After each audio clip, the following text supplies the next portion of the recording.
அதேதான். அந்த காப்பியத்துல இருந்து ஒரு கதை தானே? அதேதான். அதுல காதல், துரோகம், வருத்தம், செல்வாக்கு எல்லாம் சேர்ந்திருக்கு. அது உனக்கு தெரியுமா? ஓ தெரியுமே. இளங்கோ வடிவங்கள் எழுதிய சிலப்பதிகாரத்தை நாடகமா கொண்டு வர நம்மளோட தமிழ் பள்ளி பசங்க வராங்க. ஆர்யா, ஆரவ், ஸ்ரேயா, மித்ரன், அக்ஷய், காவ்யன் அண்ட் முகுந்தன் இவங்கள ஒரு கைத்தட்டலோடு இந்த மேடைக்கு வரவேற்கும்.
Audio please for Silapadikaram.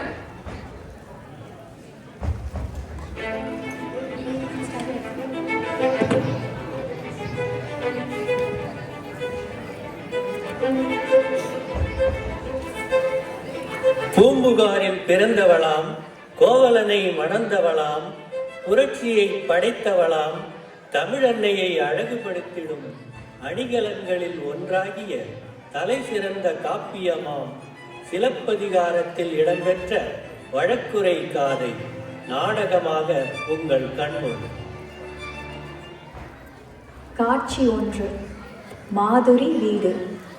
கோவலனும் கண்ணகியும் பிழைப்பு தேடி மதுரை செல்கிறார்கள். அங்கே மாதுரியின் வீட்டில் தங்குகிறார்கள்.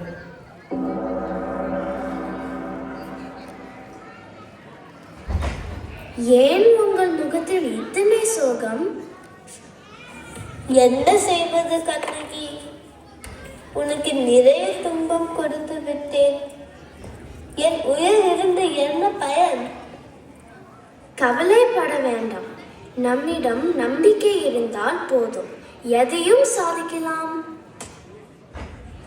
இதோ என் கால் சிலம்பை வைத்து வணிகம் செய்யலாம். வேண்டாம் கண்ணகி, எனக்காக ஒரு நிம்மதி அனைத்தையும் இழந்து விட்டார். சிலம்பை ஏற்க முடியாது, மன்னித்து விடு. அடைந்த துன்பங்கள் போதும், என் கால் சிலம்பை பெற்றுக்கொள். நன்றி கண்ணகி, இழந்த செல்வத்தை திரும்ப பெற்று விடுவேன். காட்சி 2. சிலம்பை விற்க கோவலன் பொற்கொள்ளர் வீதிக்கு செல்கிறான்.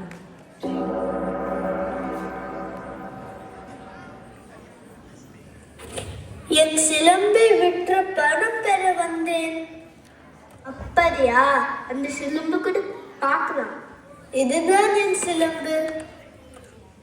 இது உன்னோட சிலம்பா? இது என்னுடையது. நீ இங்க கொஞ்சம் உட்காருன்னா சீக்கிரமா வந்துடு. காட்சி 3. பாண்டிய மன்னனின் அரசவை.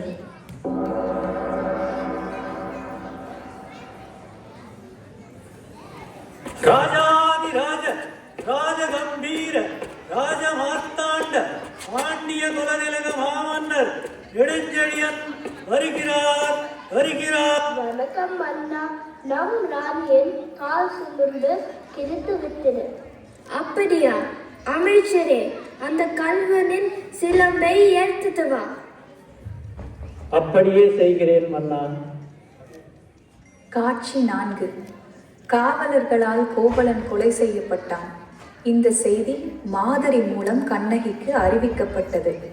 கண்ணகி தன் இன்னொரு சிலம்பை எடுத்து மன்னனிடம் செல்கிறாள்.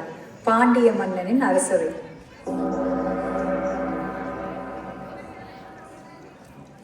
யாரம்மா நீ? என் கணவனை கொன்ற உன் மன்னனிடம் கண்ணகி நீதி கேட்டு வந்துள்ளாள் என்று சொல். மன்னா, கையில் சிலம்பை ஏந்தி கோபமாக ஒரு பெண் நீதி கேட்டு வந்துள்ளார். வரச் சொல். நீதி தவறிய பாண்டியனே, மனுநீதி சோழன் வாழ்ந்த பூம்புகாரிலிருந்து வந்துள்ளேன். செய்யாத தவறுக்காக என் கணவனை கொன்று விட்டாய். பெண்ணே, அமைதி அமைதி. பெண்ணே, கல்வனை கொல்வது குற்றமில்லை. மதுரை பாண்டியா, அரசியின் சிலம்பில் இருக்கும் கற்கள் முத்துக்கல்லா மாணிக்கம்மா? ராணியின் சிலம்பில் இருப்பது முத்துக்கள், என்னுடையது மாணிக்க கற்கள். அக்கரியா அமைச்சரே, அந்த கல்வனின் சிலம்பை எரித்து வா. ஆகட்டும் மன்னா. யாரங்கு கொண்டு வாருங்கள் அந்த சிலம்பை. அரசே, இதோ கோவலன் வைத்திருந்த சிலம்பு. இதோ பார்.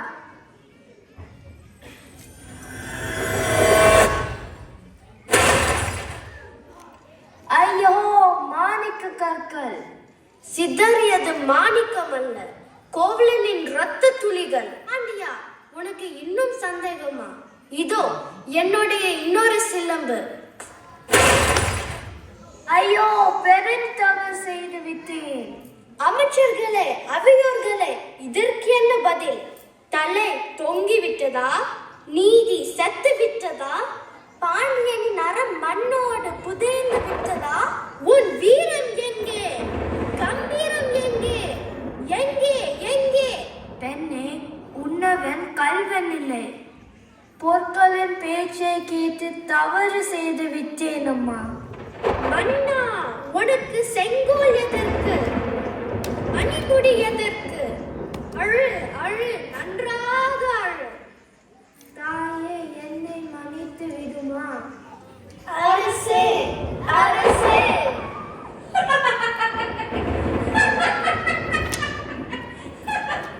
மதுரை தீப்பற்றி எரியட்டும், அழியட்டும், அழியட்டும், எல்லாம் அழியட்டும்.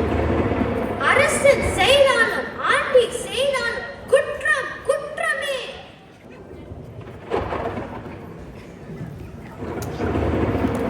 நீதி நிலை கட்டும். என் பணி முடிந்தது. நீதி நிலைப்பது. அரசியல் பிழைத்தோருக்கு அறம் கூற்றாகும். இளங்கோவடிகளுக்கு சமர்ப்பணம். இந்த நாடகத்தில் பங்கேற்ற மாணவர்கள்: பாண்டிய மன்னனாக ஆரியா சாய் நம்பி, அரசவை அமைச்சர்களாக காவியன் ராஜா மித்ரன் சுப்பிரமணி, பொற்கொள்ளனாக ஆர்.எஸ். கிருஷ் நம்பி, காவலாளியாக அக்ஷய் நவனி, கோவலனாக முகுந்தன் சுதர்ஷன் மற்றும் கண்ணகியாக ஸ்ரேயா பாண்டியன். இந்த நாடகத்தை கண்டுகளித்த அனைவருக்கும் நன்றி.